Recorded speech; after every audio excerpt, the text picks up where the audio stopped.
O amor é dar aquilo que não se tem para uma pessoa que não quer.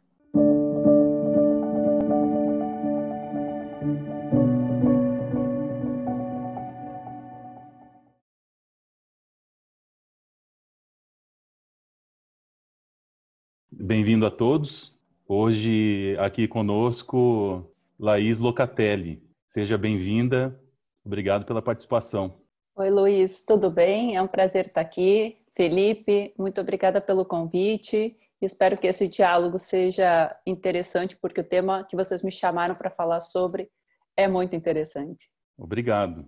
Laís Locatelli é advogada e psicanalista, mestre em psicanálise pela Universidade de León, na Espanha, especialista em terapia psicanalítica pela Universidade de Barcelona, Sociedade Espanhola de Psicoanálisis, Espanha. Pós-doutora e doutora em Direitos Humanos pela USAL, Espanha. Pós-doutora em Direitos Sociais, também pela USAL, Espanha. E mestre em Ciências Jurídico-Políticas pela UOL, Portugal. Seja bem-vinda. Muito obrigada, Luiz. Muito obrigada, Felipe. Estou à disposição. Espero que a gente consiga trocar aqui muitas ideias. Nisso que nós chamamos de sentimento de posse, como você define esse sentimento dentro das relações conjugais? Felipe, eu acho que nós podemos conectar a ideia de posse com diferentes aspectos. Mas eu começaria com a delimitação social do que é uma relação. Porque ademais do que nós sentimos e aprendemos como uma relação e que repetimos esse padrão durante a vida, tem muito que ver também com o meio, com as pessoas com as quais convivemos e como que elas se relacionam. Porque isso se impõe inconscientemente, inclusive. E hoje ainda parece ser que a mulher assume uma responsabilidade de manter aquele homem, de manter aquela relação, como se fosse um troféu pelo seu sucesso como mulher, como o reconhecimento dos sacrifícios que fez em nome daquela relação. Então, a posse no sentido de segurar isso, mas como um aspecto, até diria, algo narcisista, de manutenção daquele vínculo. E o homem, eu acredito que partiria do princípio da confirmação da sua masculinidade, né? Do homem como o que cobre a fêmea, do provedor da prole, que mantém essa fidelidade da mulher. Nem que para isso a construção de respeito e da permanência do outro seja mais uma desconstrução, porque ela é imposta muitas vezes pelo medo e não construída pelo afeto, pelo acolhimento, pelo amor, etc.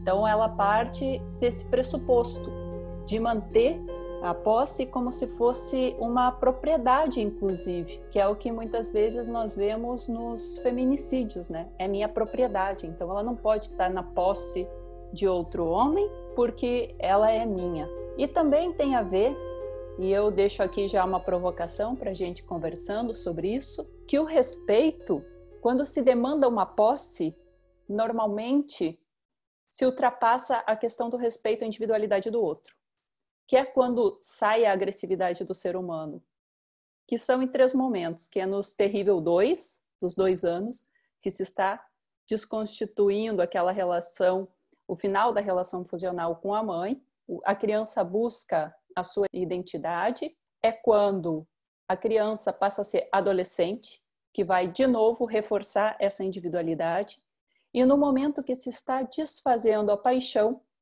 que estava num estado mais fusional, algo mais psicótico, e que se volta a buscar essa individualização. E é ali que é o momento mais perigoso para as relações. Como nós vamos desenvolver e fazer esses desenlaces, tem muito que ver com o que a gente aprendeu sobre o relacionamento e sobre o respeito. Como é que eu vou demandar essa posse do outro de forma respeitosa quando eu não respeito a mim mesmo? E a pergunta que eu deixo é a seguinte: quem é que se respeita a si mesmo numa educação que estimula, no decorrer da nossa vida, a formação no falso self? Porque a gente se relaciona muito a partir de um falso self. E aí nós não vamos poder estar respeitando o verdadeiro self, eu mesmo. Ali em consonância com a verdade e com a realidade, como dizia Bion. Tanto nos pais, tem que ser educado, tem que ser uma boa pessoa, tem que ser isso, tem que ser aquilo, e vai formando esse falso self. Eu tenho que ser tudo isso para ter o respeito da outra pessoa, para ter o amor da outra pessoa, para ser merecedor do amor, para ser merecedor do desejo. E por que eu falo tanto aqui da criança? Vou falar bastante aqui também. Porque se nós estamos falando de relacionamento, impreterivelmente vamos falar sobre os primeiros vínculos, pai, mãe ou quem represente. Porque são eles que nos ensinaram a amar e a nos relacionar, né? O amor é uma resposta aprendida. E vamos fazer capiê quanto a isso, que aprendemos a amar. Nós vemos isso na constatação de que cada um vive o amor de uma maneira muito particular e totalmente parcial, porque o total é fusionado. E isso é somente no início da vida com a mãe, o que, aliás, é o que nós passamos a vida toda procurando, que nada nos falte. E essa sensação de completude total é, na vida adulta, uma fantasia. O Lacan já dizia dessa tentativa de fazer o essa impossibilidade. Na sua fala, Laís, também me lembra essa busca pelo objeto perdido. O Bion dizia que o neurótico também psicotiza. Quando a gente começa a gritar com o outro, por exemplo, é um delírio. A gente não deu conta de simbolizar aquilo.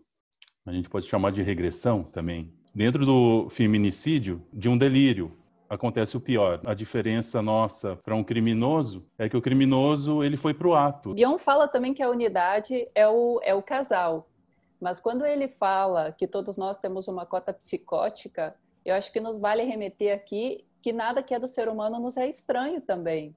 E isso não é separado por gênero, né? Todos nós temos cotas, e as cotas sim que vão de indivíduo para indivíduo, mas a cota de agressividade, de sadismo, de masoquismo, de narcisismo, de psicótico, e que nós podemos usar como uma ferramenta essas cotas, em algum momento que nós precisamos daquilo para buscar escapes, para buscar meios de atuar, para buscar meios de evadir o sentimento de dor, como a gente pode usar também como uma arma dentro da relação.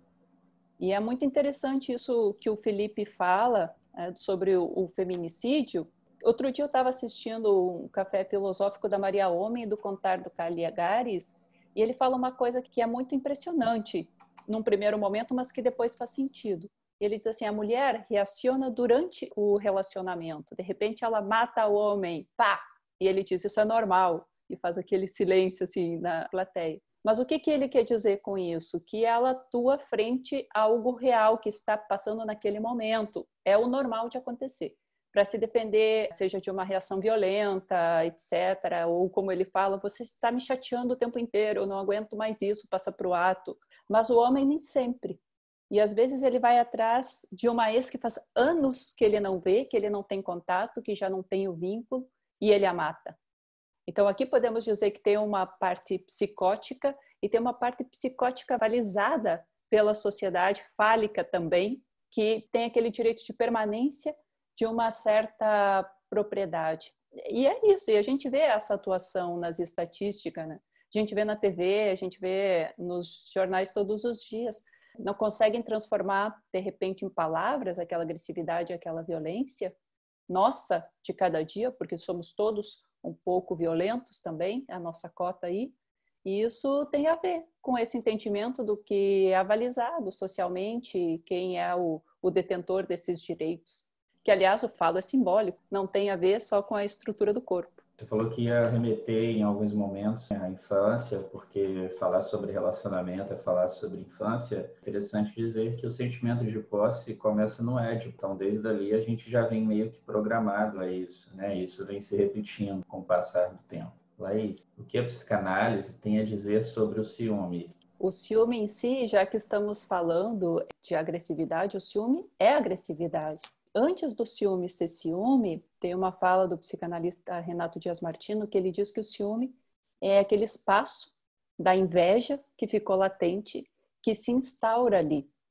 Porque todos nós tivemos a inveja da mãe, como escreveu a Melanie Klein, ou de quem exerceu aquela função materna, que tudo tem o amor, tem o calor, tem a nossa sobrevivência nas mãos, e que tem o poder de acolher e ser generoso, de uma forma suficiente, como diz o Winnicott, né? A mãe suficientemente boa, para que aquele bebê possa integrar coisas boas dentro de si, se nutrir, para quando entrar o pai nessa triangulação, o ciúme não o consumir, não ser um ciúme persecutório, não ser uma competição muito selvagem, porque o complexo de Édipo, ele é competição. Né? O ser humano compete porque é da sua natureza. Mas a voracidade de cada um vai ser diferente de acordo com essa nutrição de afeto que ele teve e que tem com os seus vínculos. Esse ciúme que existiu naquele momento e ele se repete nas demais relações, e quando entra a paixão nessa fórmula, fica muito potencializado, com aquela dinâmica da libido na paixão, né? Que entrega a si mesmo massivamente para o outro, que o eu fica mais empobrecido, fica mais frágil, e que isso é parte da paixão. As pessoas apaixonadas ficam com a sua parte psicótica mais presente ou mais latente, porque ela realmente psicotiza muito. E nós temos o ciúme, porque se aquela pessoa se vai com a minha libido, eu vou ficar vazia, né? Como foi a mãe quando entrou o pai na fórmula, que a minha mãe ia com o pai, e isso gerava uma angústia enorme, que se ela não for bem trabalhada naquele momento, ela vai se cronificando, para dizer de alguma maneira. Ela vai se intensificando, vai ficando mais estruturada e vai se tornando uma bomba relógio. Se esse ego desnutrido, que ficou latente por causa da inveja, se soma ao ciúme e a uma paixão. E ela explode. E aí tá, os casos de relacionamento de violência confirmam muito isso. Né? Os chamados até pouco tempo os crimes passionais, os crimes contra a honra, eram crimes de ciúme, eram crimes de uma certa patologia de amor. Sim, pode existir um jogo de chantagem. Laís, como se dá isso? Chantagem em um relacionamento, normalmente ele tem a ver com o dar e receber amor, né? Um pouco como o jogo que é descrito por Freud, que o netinho tentava ali pronunciar as palavras for, né, que é o ir em alemão, e à medida que lançava o carretel para longe, e depois ele puxava de volta o carretel e dizia da, né? Que significa aqui, em alemão. É o jogo do aparecer e o desaparecer da mãe, que ameaça, essa ameaça de partir, de romper, será que volta, será que não volta, e que ele já começa a simbolizar naquele momento com o jogo. Por que que o jogo da chantagem funciona numa relação? E tem muito que ver com a libido que a gente estava falando agora mesmo, que se entrega para o outro e que ele pode utilizar isso como um poder para manipular a pessoa com quem ele se relaciona. Porque como a outra pessoa está com o eu mais empobrecido, isso se vê muito nas relações abusivas, que pode gerar um pavor sem nome e que a pessoa congela e que fica ali meio que à espera de um milagre, como se alguém tivesse que vir salvar, como se a própria mãe tivesse que entrar ali e que acolher aquilo que não pode ser verbalizado, do tamanho da angústia que se insere ali por essa falta que está potencialmente ativa. Eu vou levar tudo e vou te deixar esvaziada. Muita gente me faz a seguinte pergunta: e por que que essa pessoa não termina a relação, uma relação de violência, de maltrato, de abuso? Muitas vezes porque esse ego está tão desnutrido, né, que tem esse mergulho, um mergulho no pavor. Quem sabe porque aprendeu que o amor funcionava assim, quem sabe por acreditar que merece isso, ter uma culpa ali muito massiva. Enfim, diferentes contornos para diferentes muitos internos, mas que no momento da paixão especialmente, essa chantagem, ela costuma funcionar. Talvez também tenha a ver com a própria ideia do nosso falso self, que para sermos amados, desejados, queridos e acolhidos, nós tenhamos que ser de uma determinada maneira. Então surge a pergunta: onde é que foi que eu falhei? Onde é que foi que eu errei? Eu deveria ter sido assim, eu deveria ter feito outra coisa, que é justamente aquilo que está distante do que Bion coloca como em consonância com a verdade, com a realidade. Então eu tenho que me afastar do meu self verdadeiro para fazer aquele personagem para que me permita ser amado, ser cuidado, ser desejado, etc. E se eu não for assim, o outro pode ir embora. Então joga com isso. É claro que na paixão, vamos lembrar que a gente está ali apaixonado pelo nosso ideal do eu. Então qualquer coisa que foge do nosso ideal do eu, para que possamos admirar aquilo, tem que ser algo que eu desejo muito, que é o eu perfeito. E é uma fantasia completa, né? Que eu demande isso do outro é uma impossibilidade absoluta, porque nem nós temos completa consciência do que queremos. Ali, né? Daí surge Lacan com aquela célebre frase que é tão repetida e tão pouco entendida, que é que o amor é dar aquilo que não se tem para uma pessoa que não quer. Também tem o ideal do outro, a idealização do outro. Nesse lugar vazio, que cada um tem o seu, um vazio singular, uma falta singular, é criada essa idealização, essa simbolização, esses vários símbolos. É comum projetar esses símbolos no outro. Se idealiza um outro que não existe, portanto é ideal. E essa pessoa que é real, quando ela se movimenta, ela denuncia esse ideal criado. E isso agride o Criador. Esse não saber, o não saber disso me parece eterno, enquanto não analisado ou não percebido de outra forma, mas me parece condenável. Eu acho que sustentar nossa capacidade negativa do não saber, como dizia Bion, é o princípio de qualquer relacionamento feliz. Eu não sei sobre essa pessoa, então dá espaço para que ela seja e que esteja de acordo com o verdadeiro self dela. Porque senão, claro, nós estamos aqui falando de duas projeções que vão ser o diálogo do surdo com o mudo, porque ademais ela é simbólica, ela é fantasia, então ela não vai conseguir ser traduzida em palavras. E fica um pouco ali naquela expectativa e que o outro possa nos tolerar de alguma maneira como a mãe nos tolerou, possa nos decifrar como códigos como a mãe nos decifrou, que é aquele chorinho do bebê, que a mãe diz, é fome, é sede, é sono, que só ela pode entender. E que quando entra um pai, então sim ela tem que começar a falar. Quem é essa pessoa aqui que não me compreende? Então começa um processo de verbalização. E que quando a gente está muito apaixonado, ali naquele momento fusão, nós queremos que essa pessoa seja aquela função materna de alguma maneira, porque ela tem que decifrar. Se ela me ama, ela tem que me entender. Se ela me ama, ela tem que antecipar qual é o meu desejo, quais são as minhas necessidades, antes mesmo que eu possa verbalizar isso. Né? Eu não preciso verbalizar, se escuta muito isso no consultório. Estou com ele há não sei quantos anos, ele ainda não sabe do que eu gosto. Vocês conversam? Eu estou há 10 anos com essa pessoa, eu ainda tenho que falar o que eu quero, como é que ele ainda não sabe? Porque ele é outra pessoa. É por isso que ele não sabe, não tem as respostas. E quando se fala de Maravilha. paixão, assim, se fala de narcisismo, né? Porque eu acho que não tem sentimento mais narcísico do que a paixão, né? Quando a gente diz que está apaixonado por fulano ou ciclano, a gente está dizendo que está apaixonado por uma sombra nossa, né? Assim, é o que mais se equipara a ela. Essa fantasia, Laís, quando ela é quebrada, quando o real aparece, há a oportunidade de amar nesse momento, né? E isso não quer dizer aceitar, né? Há sempre a oportunidade de amar. Dentro da construção do que a gente aprendeu por amar, né? Porque ali, o que os nossos pais, pares e todas as pessoas com quem a gente convive muito proximamente pensam a respeito desse amor, como é que se compagina esse amor.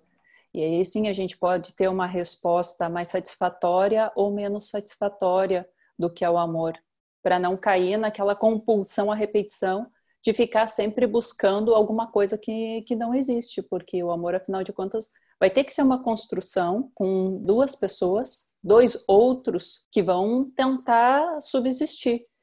Isso me faz recordar da frase do Lacan que diz que a relação sexual não existe, porque são dois outros ali.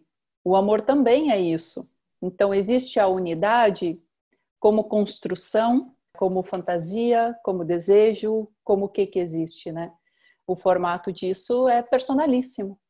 Cada um vai buscar. Isso que a gente escuta na clínica, e aqui, se pudermos, eu acho que colocar em histórias, poderíamos fazer um livro interessantíssimo do que se busca com o amor, do que se entende por amor, de como aparece o amor na clínica, essa Sim, construção de cada um. acho que é possível, sim, essa construção do amor fora da repetição do amor.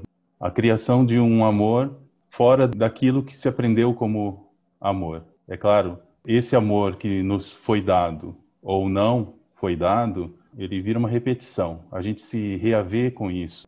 Eu acho que é uma maneira de viver, como você disse, Laís. Há uma possibilidade de criar esse amor, criar um outro amor, um novo amor. Tanto é, Felipe, é importantíssimo isso que você fala, que no processo de análise, às vezes a gente aprende a amar, porque não teve esses elementos anteriormente. Então, sempre estamos fazendo releituras desse primeiro amor, não é estático, nós somos seres em construção, que nos permite agregar coisas. Às vezes, um vínculo saudável, lá com o terapeuta, ou um vínculo saudável dentro de uma própria relação, que a pessoa consegue fazer um acolhimento, especialmente com o self verdadeiro ali, faz uma nova inscrição e que diz, opa, isso eu não conhecia, mas eu gosto de me relacionar assim. E depois vai questionar todos os seus relacionamentos, não só o amoroso, as amizades, os vínculos de trabalho, a relação com os filhos, a relação com os pais. Espera aí, agora eu consigo escutar, eu consigo ser escutado, então eu aprendi que eu sou escutado e respeitado, eu não vou mais permitir que falem comigo com desrespeito, ou que não me escutem e que se imponham ali com a sua opinião, etc. É importante destacar aqui e colocar uma semente de fé, né? Porque se a gente não tem fé, a coisa não acontece. É comum aparecer, claro que cada um dentro da sua singularidade, analisantes, homens, ora ele fala da esposa, ora ele fala da mãe, e a impressão que dá é que ele está falando da mesma pessoa. Então, podemos dizer grosseiramente assim que ele casou com a mãe, né? Então, e essa esposa não é a mãe dele. E quando ela sai dos padrões da mãe, esse esposo, ele se sente muito agredido. Eu não sei como isso aparece no consultório de vocês. Sim, é uma sombra, né? De alguma forma, como a Laís menciona, né? O falso self, né? Isso acaba aparecendo de alguma forma. Tem horas que se fala ela. Qual ela? Ela tua mãe ou ela tua esposa, né? Essa falha no processo de individualização. Às vezes é uma mãe que é muito invasiva, às vezes é uma mãe que, para alimentar o seu próprio narcisismo, fica gerando aquela dependência e acaba ficando patológica de alguma maneira, ou o contrário, ou completamente retirada, emocionalmente fria, e que ele fica desejando reencontrar com uma mãe que, na verdade, nunca existiu no resto da vida. Naqueles 3 períodos, ali no finalzinho do processo fusional, na adolescência, e que depois ela se recoloca ali na relação atual. Mas o que significa isso também é que as funções ali elas vão falhar, porque se a mulher é mãe, vai ter a questão do incesto, né? De repente, a questão da erotização vai estar em outro lugar, do homem que representa o pai também. Onde é que vai estar a esposa? Pode estar erotizando em outro lugar. Outra pessoa pode estar se colocando naquele lugar. Quando me perguntam assim, como faz para retomar o desejo de um casamento, para reavivar o desejo do casamento? Há toda uma estrutura para olhar quem que representa quem aí dentro, eu acho que é a primeira pergunta, pergunta basilar. Porque, de Muito bom. repente, uma pessoa está na terapia, ou está em algum processo, ou alcançou uma maturidade, no início da relação não tinha, e foi para outro lugar. E a outra pessoa não acompanha isso, está lá. Então, uma fica puxando pelo pai, ou pela mãe, ou por quem represente, e a outra diz, mas isso já não satisfaz mais.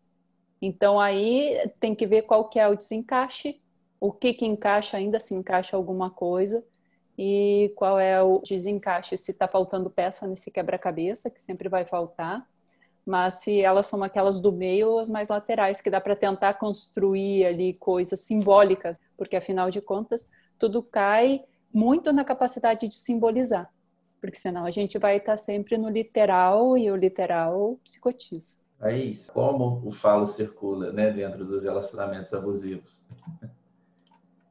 Olha, eu acho que parte do pressuposto que a sociedade, no geral, ela é fálica. E isso não está só vinculado às relações plano íntimo, está compaginado durante toda a história. Nós vemos essa repetição, teve poucas exceções que não foi uma sociedade fálica ou algumas pequenas sociedades que não foi fálica. Podemos ir lá no Totem e Tabu, podemos ir em diversos materiais aí que mostram isso. Mas eu acho que o X da questão dessa pergunta está que essa talvez seja a primeira geração que questiona isso, que questiona quem ganha mais no trabalho, quem é que tem a liberdade sexual, quem pode estar num relacionamento aberto, que hoje pode ser homem e mulher. Antes, mesmo os relacionamentos fechados, existia uma permissibilidade para o homem estar em outras relações. Uma frase que se usa muito agora também para a questão de raça e gênero é: eu não sou a tua nega. Por quê? Porque era convencionado que o senhor tinha a esposa branca, que também era um objeto, vale falar, né? A mulher branca que era quem paria os filhos do homem branco, e as negras porque elas sabiam que faziam parte daquele contexto. Se eram bem aceitas ou não aceitas, isso não importava para nada, mas existia isso. No final das contas, também a gente tem que pensar numa coisa, que é o falo que marca a nossa sexualidade e o falo que marca a nossa vida, ele não é físico, que é a mãe fálica, que é que tem mais importância no primeiro momento e que vai regir muitas vezes os nossos relacionamentos até o final. Porque depois que entra o pai e que faz esse corte, né, dizendo que o falo sou eu, que começa a castração, o édio para essa segunda fase do desenvolvimento, que o bebê tem que perceber que ele não está fusionado com a mãe, que tem a triangulação, que a mãe é falha, ela não tem tudo, ela não é completa. Então, eu também vou ser um ser faltante, uma vez que não estou mais vinculado com a minha mãe, que essa mãe não tem tudo, eu também não tenho tudo, e eu vou ter que buscar essa completude. Então, é o que também nos coloca em marcha, porque senão a gente está completo, não precisa mais nada. Então, a falta que faz esse movimento, que nos permite nos movimentar, buscando ali algo que nos complete. Inclusive, é a velha questão, e aqui a gente cai na metade da laranja perfeita, né? Que é o objeto A, que o Felipe falava no início, perfeito, que vai nos levar a passar por frustrações, decepções, porque isso é uma fantasia, ele não se dá na realidade, né? Me desculpem os românticos, né? Mas a alma gêmea, ela só existe na música do Fábio Júnior, que, aliás, o Fábio Júnior, muito simbolicamente aqui, ele com esse desejo marcante de chupando muita laranja até encontrar a laranja perfeita, é um ótimo exemplo aqui da compulsão da busca do objeto A. Muito bom. Olha, até hoje ele não encontrou, né? Alguém que me satisfaça em todas as necessidades, quase que imediatamente, adivinhando o que eu desejo, necessito, intuindo, né? Ele tem que saber essa demanda infantil que nunca cessa. Sobre essa percepção, né, do falo dentro dos relacionamentos, nós homens já vivemos isso, né, Felipe? Já falamos isso, inclusive. Mas isso é coisa de homem. Homem pode, né? Mulher não. Se a mulher faz, às vezes, desempenha ali uma mesma ação dentro de um relacionamento, a gente desclassifica essa mulher. Essa mulher é safada, essa mulher não presta. Mas homem pode fazer? Homem pode. Então, assim, a gente está sempre em constante desconstrução. Quando vem esse pensamento atravessado, né, culturalmente, de uma forma que somos, não vou usar a palavra castrado, mas adequados a agir assim, e a gente vem se desconstruindo pouco a pouco. Importante esse movimento que a sociedade faz hoje em relação a essa desconstrução.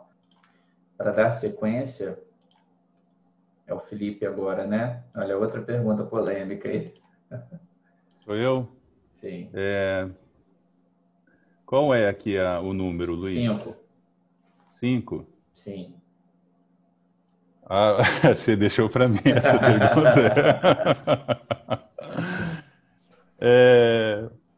Tudo bem. Laís, existem também homens vítimas de relacionamentos abusivos? Eu acho que essa pergunta, talvez ela encontrou resposta em um monte de respostas que a gente deu, né? Dentro da nossa cota de cada um aqui. Toda e qualquer pessoa pode ser agressiva, toda e qualquer pessoa pode estar na sua parte mais psicótica e atuar naquele momento com agressividade, especialmente talvez a mulher exerça mais uma violência psicológica com o homem do que a física, e talvez isso esteja muito vinculado à maneira que pai e a mãe castigam, né? Como que é esse castigo inicial? Quando você não se comporta bem dentro do relacionamento e eu quero te castigar, eu vou buscar que referência para atuar com relação a você, né? O que também o conjunto, o ambiente me ensina, como é que é o castigo da mulher, como é que é o castigo do homem ali frente àquela mau comportamento. Mas o volume e a força empregada, ela é completamente dispar. Por isso que se está trabalhando tanto ainda a questão do feminino e do masculino, né? E de toda a sua origem aí patriarcal, ou se quisermos colocar num termo mais psicanalítico, mais fálico, mas que todos nós sofremos por amor. Eu acho que todos nós, em determinada medida, sofremos por amor e também com momentos dentro de uma relação saudável, inclusive, com certos abusos e com certos maltratos. Era o que os avós diziam, a política de engolir sapo.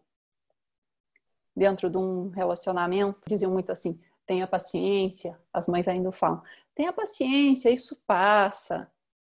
Às vezes não passa, às vezes se cronifica para todos os lados.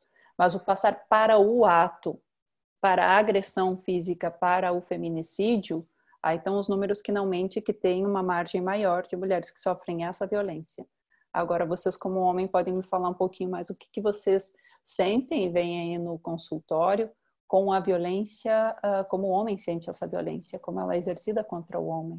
Se transforma em histeria da conversão, né? Quando a questão da somatização, que engoliu tanto sapo, o que mais tem hoje é problema de saúde, assim, é fibromialgia, problema de coração, engolir sapos, né? Tá engolindo o que realmente? Em relação a essa pergunta, o que a gente observa dentro da clínica, eu percebo que eles preferem procurar outros homens para se analisar. Talvez para compartilhar um pouco também do sentimento fálico. Falando para um homem, eu acho que ele vai me entender melhor, assim, do que falando para uma mulher. E existe, inclusive, uma fala muito pontual, quando mencionam alguma situação dentro do relacionamento, eles falam, você não concorda comigo? Né? Como se a gente estivesse numa mesa de bar, né? Você viveu o que eu vivi, você vive o que eu vivo, né? Procurando essa conexão de empatia. Há uma procura dessas respostas nesse sentido. Como é que você faz? Como é que você faz? Como se o analista fosse um ser... O detentor do saber. É normal as pessoas procurarem um analista, em geral, querendo respostas, fórmulas. Não sei se é assim também para vocês. Laís, por que é tão difícil pôr fim a uma relação abusiva? Eu acho, Luiz, que a primeira questão que surge aqui frente a essa pergunta é que a gente possa entender com o que é que nós gozamos. Esse gozo no sentido psicanalítico, né? O que nos dá um certo prazer ou uma certa felicidade ou uma ausência de angústia e ansiedade.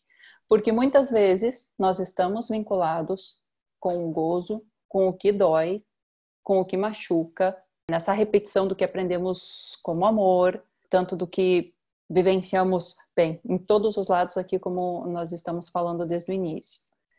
Tem um exemplo que foi uma professora de grupo de estudo minha, Jéssica, usou e me chama muito a atenção, que é a questão, por exemplo, um exemplo simples, do cheirinho do pai, quando está vinculado esse cheiro com álcool, ou com cigarro, ou com droga, ou com outros vícios, que eu reconheço como familiar na outra pessoa, que é atrativo, que é sedutor, e isso dali já está mostrando um vínculo que pode ser já disfuncional, porque aquilo que me é atraente, de repente, era aquilo que me machucava na infância. Quando meu pai chegava das festas, tinha briga, quando chegava alcoolizado e não atendia ou atendia de forma agressiva, aí já dá aquele encaixe trincado. Também a gente pode associar isso a internalizar como aquela figura que bate e castiga, como alguém que nos ama. E é difícil sair dessa posição do familiar. Então eu vou ter que aprender a amar algo que é estrangeiro, que não está no meu registro. E isso vai custar muito mais energia, porque o nosso inconsciente é aquela caixa que deposita absolutamente tudo, e especialmente está lá o que não pode ser verbalizado, e o que não está verbalizado, normalmente o que não passa pela repressão. Então, de repente, alguma satisfação tinha ali, claro. Sempre há alguma satisfação, recordando que o princípio do prazer não obedece, né? Aquela coisa da sensação de prazer, como a gente conhece hoje, a sensação de uma criança, do que ela reconhece por prazeroso, é diferente do que a gente entende hoje, tanto que tem os diques da repressão, quando é criança, que eles são formados, tirando a autoerotização e passando para uma erotização mais adulta. Então, tem muitas coisas que podem nos vincular a um amor que dói, muitas coisas. Às vezes, elas são mais conscientes, às vezes, não se tem ideia consciente de por que nos vinculamos isso. E tem uma questão que me perguntam, que é, bem, mas a minha família era estruturada, meu pai é legal, minha mãe é legal, me dou bem com eles e tal. Então, onde é que pode ter surgido isso? É que não está vinculado necessariamente àquela primeira experiência, como o Felipe aqui estava colocando antes, mas lembrando que a criança fantasia. Então, também nós estamos diante das fantasias infantis que foram elaboradas. Como o próprio Freud puxou depois, ele disse, sim, mas quase todas as minhas pacientes foram abusadas, não estou entendendo aqui o que está acontecendo, qual é o fio da meada, né, no discurso histérico. E depois ele disse, não, são fantasias que foram reprimidas e que depois salta como sintoma. Então, nem sempre elas existem no mundo real.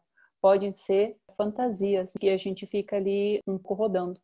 E essa satisfação dessa pulsão que não cessa e que está sempre nos impulsionando a nos mover a qualquer preço, às vezes o preço é a nossa integridade, a nossa saúde mental, a nossa saúde física, às vezes até o próprio bem-estar dos filhos. Ela salta nessa tentativa de encontrar satisfação naquele objeto ou de manter aquele objeto. Agora que sai o caso desse estupro da menininha de 10 anos, me fez recordar muito a época que eu atendia mulheres vítimas de violência, eu fazia parte do grupo de advogadas do Centro de Referência da Mulher do Estado do Rio Grande do Sul, e muitas vezes, intuitivamente, a mãe sabia que existe uma agressão do seu companheiro com relação aos filhos, seja abuso de grau de xingamento, de desprezo, de menosprezo, de surra, de abuso sexual, inclusive, mas que elas estavam tão presas àquele objeto por algum motivo que elas até, às vezes, culpavam os filhos, às vezes culpavam a si mesmas porque não conseguiam sair. Muitas vezes não culpavam a pessoa que realmente tinha a culpa para falar de uma forma mais compreensível. Por quê? O que leva a isso? Por que estou tão fixada naquilo? É uma coisa personalíssima, é muito caso a caso, é difícil trazer fórmula, não tem checklist para identificar nem como sair, nem 5 passos, nem 10 passos, nem nada, porque às vezes a gente tem uma nova frustração em buscar esses 5 passos, né? Você assim, primeiro eu tenho que fazer isso. Sim, primeiro tem que buscar, se é necessário, buscar o recurso policial, buscar o recurso jurídico, busca uma rede de apoio que acolha. Mas e se eu falho na primeira? Ainda me sinto mais culpada? Ainda caio mais no vazio? Ainda me maltrato mais? Porque às vezes há um maltrato ali, eu não mereço mais que isso. Também tem esse ponto que a gente tem que considerar. E às vezes sai e não faz um trabalho de reelaboração, de ressimbolização e vai cair em outro relacionamento abusivo ou relacionamento violento. E isso não é a exceção, isso é a norma. Trocar um relacionamento violento para o outro, que batem diferente, que machucam de forma distinta, mas que permanece. E a repetição, na verdade, ela existe para que a gente não se intere do que está por trás. A gente repete para não recordar, como dizia o Freud. Não é dedo podre, né? Compulsão à repetição. Né? Armadilhas do inconsciente. Pois é. Gozando e apanhando, né? Sofrendo. Sim. E sentindo prazer, e, enfim, a ambiguidade ela existe desde o início, né? A gente tem que depois e tentando organizar isso. Nesse caso de identificação, né, tanto com o pai quanto com uma mãe, realmente é difícil abandonar um pai ou abandonar uma mãe. Essa projeção, né, inconsciente desse pai, dessa mãe, é o que fica ali. E por isso que, talvez, na minha concepção, seja tão difícil se desamarrar. Uma vez eu escutei que a mãe, ela não se despede do filho nem no túmulo. A gente acha que aquela mãe narcisista, né, aquelas falas, aquela chantagem, aquele jogo emocional que ela faz, que isso vai morrer junto com ela, né, mas não morre. Mesmo enterrada, aquela mãe continua presente ali, né, moldando a vida de cada indivíduo, ao passo de que a cada escolha, a cada decisão, ele imagina aquele balãozinho, né, daquela mãe falando ali na cabeça dele. E às vezes na releitura é importante frisar que aquela frase, tem gente que é inesquecível e é melhor acostumar com isso. Tem gente que cai num registro tão profundo que ela se torna inesquecível de alguma maneira, Sim. né? Fica ali fazendo sombra no nosso estar sendo, como dizia Bion, e no que estamos ali idealizando para o nosso futuro. Talvez seja algo da estrutura que talvez seja até melhor ficar lá. Porque como viver sem aquilo? Aproveitando, se estamos aqui de alguma forma num grupo bioniano, perguntar para a Laís se ela prefere café coado ou café expresso. Café com leite. Com leite. Para mim, em doses homeopáticas. Tudo que é forte demais, de repente a gente não consegue traduzir em palavras e vira trauma.